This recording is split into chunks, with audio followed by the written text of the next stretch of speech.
भारत का संविधान। एक परिचय। अनुच्छेद 1 से 5। भारत का संविधान दुनिया के सबसे लंबे और विस्तृत संविधानों में से एक है। यह हमारे देश की आत्मा है और हमारे सभी अधिकारों और कर्तव्यों को परिभाषित करता है। इस वीडियो में हम संविधान के शुरुआती 5 अनुच्छेदों का विस्तार से अध्ययन करेंगे, जो हमारे देश की संरचना और नागरिकता के बारे में बुनियादी जानकारी देते हैं। उद्देश्य: संविधान के शुरुआती अनुच्छेदों को सरल भाषा में समझाना, दर्शकों को भारत के संघ की अवधारणा, नए राज्यों के गठन और नागरिकता के बारे में जागरूक करना। अनुच्छेद 1।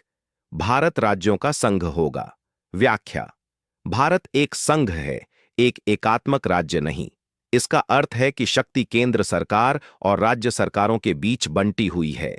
संघ के अंतर्गत विभिन्न राज्य और केंद्र शासित प्रदेश आते हैं। महत्व: यह अनुच्छेद भारत की संघीय संरचना की नींव रखता है। यह शक्तियों के विकेंद्रीकरण को सुनिश्चित करता है। अनुच्छेद 2। नए राज्यों का प्रवेश या स्थापना। व्याख्या: संसद को नए राज्यों को संघ में शामिल करने या मौजूदा राज्यों को विभाजित करने का अधिकार है।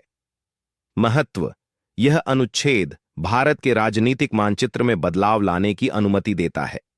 यह देश की बदलती हुई आवश्यकताओं के अनुसार राज्यों के पुनर्गठन की अनुमति देता है। अनुच्छेद 3। राज्य का निर्माण तथा सीमाओं या नामों में परिवर्तन। व्याख्या: संसद नए राज्यों का निर्माण कर सकती है या मौजूदा राज्यों की सीमाओं या नामों में परिवर्तन कर सकती है।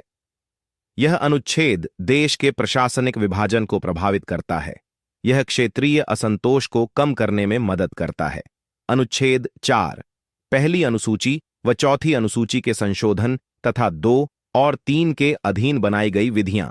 यह अनुच्छेद 2 और 3 के तहत बनाए गए कानूनों को संशोधित करने के बारे में बताता है। यह संविधान को गतिशील बनाता है और इसे बदलती हुई परिस्थितियों के अनुकूल बनाने की अनुमति देता है। अनुच्छेद 5। संविधान के प्रारंभ पर नागरिकता। यह अनुच्छेद भारत के नागरिकों को परिभाषित करता है।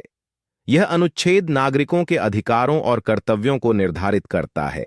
निष्कर्ष: संविधान के ये शुरुआती 5 अनुच्छेद भारत की राजनीतिक संरचना और नागरिकता की नींव रखते हैं।